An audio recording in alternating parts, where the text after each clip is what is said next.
हाल ही में supreme court ने एक बड़ा डिसीजन लिया जिसमें तमिलनाडु के 10 बिल्स को अप्रूव किया जिन्हें प्रेसिडेंट ने रोक दिया था। लेकिन इस डिसीजन ने पूरे देश में कंट्रोवर्सी खड़ी कर दी है। वाइस प्रेसिडेंट जगदीप धनखड़ ने इसे न्यूक्लियर मिसाइल तक बोल डाला और डेमोक्रेसी के लिए खतरा बताया। ये सब हुआ भारतीय संविधान के आर्टिकल 142 की वजह से। तो आज इस वीडियो में हम समझेंगे कि आर्टिकल 142 है क्या, ये इतना इम्पोर्टेंट क्यों है, इसके फेवर और अगेंस्ट में क्या आर्गुमेंट्स है। चलिए शुरू करते हैं। सबसे पहले आर्टिकल 142 को समझते हैं। इंडियन कॉन्स्टिट्यूशन का ये हिस्सा सुप्रीम कोर्ट को एक बड़ा स्पेशल पावर देता है। इसके तहत कोर्ट कोई भी ऑर्डर दे सकता है जो कंप्लीट जस्टिस इंश्योर करे। यानी अगर लॉ में कोई रास्ता ना दिखे तब भी सुप्रीम कोर्ट अपने डिसीजन से जस्टिस कर सकता है। इसे आप सुप्रीम कोर्ट की यूनिक पावर कह सकते हैं। ये पावर सुप्रीम कोर्ट को उन केसेस में मदद करती है जहां नॉर्मल लॉज से इंसाफ करना मुश्किल हो, लेकिन इतनी बड़ी पावर के साथ रिस्पॉन्सिबिलिटी भी बड़ी होती है। आइए देखते हैं कि इसका यूज पास्ट में कब और कैसे होगा। 1984 की भोपाल गैस ट्रेजेडी, जो कि भारत की सबसे बड़ी इंडस्ट्रियल डिजास्टर में से एक थी, सुप्रीम कोर्ट ने आर्टिकल 142 का यूज कर यूनियन कार्बाइड से विक्टिम्स के लिए कंपनसेशन दिलवाया। 2019 के राम मंदिर केस पर अयोध्या में राम जन्मभूमि बाबरी मस्जिद डिस्प्यूट में सुप्रीम कोर्ट ने आर्टिकल 142 का ही यूज किया था। कोर्ट ने डिस्प्यूटेड लैंड को राम मंदिर के लिए ट्रस्ट को दिया और सुन्नी वक्फ बोर्ड को मस्जिद बनाने के 5 एकड़ ऑल्टरनेट लैंड एलोकेट किया। ये केस दिखाता है कि कोर्ट ने सेंसिटिव इशू में बैलेंस बनाया। 2014 का कोल स्कैम में सुप्रीम कोर्ट ने 1993 से 2010 तक के कोल ब्लॉक एलोकेशन में इरेगुलरिटीज पाई और उन्हें इलीगल डिक्लेयर किया। आर्टिकल 142 के अंडर कोर्ट ने 214 कोल ब्लॉक के एलोकेशन कैंसिल कर दिए जो करप्शन और अनफेयर प्रोसेस की वजह से हुए थे। और हाल ही में तमिलनाडु के 10 बिल्स जिन्हें प्रेसिडेंट ने अप्रूव नहीं किया था, सुप्रीम कोर्ट ने आर्टिकल 142 के तहत पास कर दिया। इन एग्जाम्पल से साफ है कि ये पावर सुप्रीम कोर्ट को और बड़े और कॉम्प्लिकेटेड केसेस में जस्टिस देने में मदद करती है। अब बात करते हैं उन लोगों की जो आर्टिकल 142 के सपोर्ट में है। उनके कुछ मेन आर्गुमेंट्स हैं।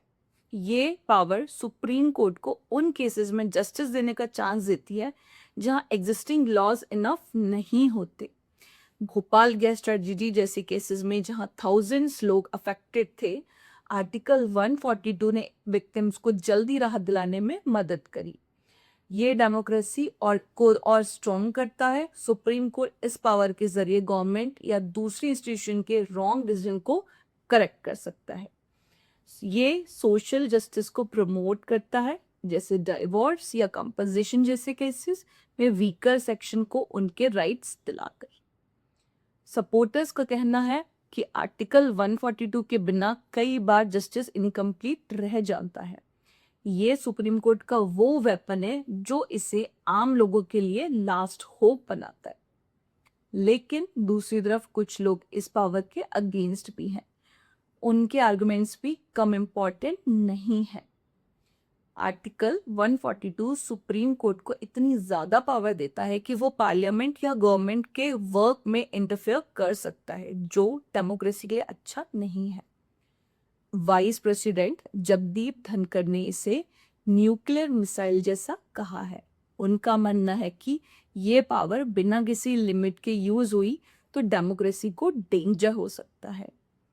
तमिलनाडु बिल केस में कुछ लोग कहते हैं कि सुप्रीम कोर्ट ने गवर्नमेंट के डोमेन में इंटरफेरेंस किया जो संविधान के बैलेंस को डिस्टर्ब कर सकता है।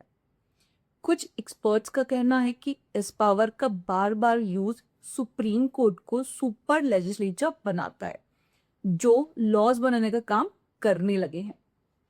ओपोनेंट्स का कहना है कि अगर सुप्रीम कोर्ट इस पावर का यूज बिना किसी क्लियर लिमिट के करता रहेगा तो डेमोक्रेसी की दूसरी इंस्टीट्यूशंस जैसे पार्लियामेंट और गवर्नमेंट का इम्पोर्टेंस कम हो सकता है। तो दोस्तों, अब सवाल ये है, क्या आर्टिकल 142 सुप्रीम कोर्ट की वो पावर है जो जस्टिस की गारंटी देती है, या ये इतनी बड़ी पावर है कि ये डेमोक्रेसी के लिए रिस्क बन सकती है? सपोर्टर्स इसे जस्टिस का अल्टीमेट वेपन मानते हैं जो वीकर सेक्शन को उनके राइट्स दिलवाता है। वहीं ओपोनेंट्स कहते हैं कि ये पावर सुप्रीम कोर्ट को अननेसेसरी पावरफुल बना देती है। एक और बड़ा सवाल है, क्या इस पावर के और भी क्लियर रूल्स बनने चाहिए या इसे एज इट इज रहने देना चाहिए ताकि सुप्रीम कोर्ट जरूरत पड़ने पर बिना रिस्ट्रिक्शन जस्टिस कर सके? आपका इस बारे में क्या ओपिनियन है? तो दोस्तों, अब आपकी बारी है। आर्टिकल 142 का आप कैसे देखते हैं? क्या ये सुप्रीम कोर्ट की स्ट्रेंथ है या डेमोक्रेसी के लिए चैलेंज? अपनी राय कमेंट बॉक्स में ज़रूर शेयर करें। अगर आपको ये वीडियो पसंद आया हो तो लाइक करें, अपने फ्रेंड्स के साथ शेयर करें और हमारे चैनल को सब्सक्राइब करना ना भूलें। नेक्स्ट वीडियो में मिलते हैं, तब तक के लिए जय हिंद।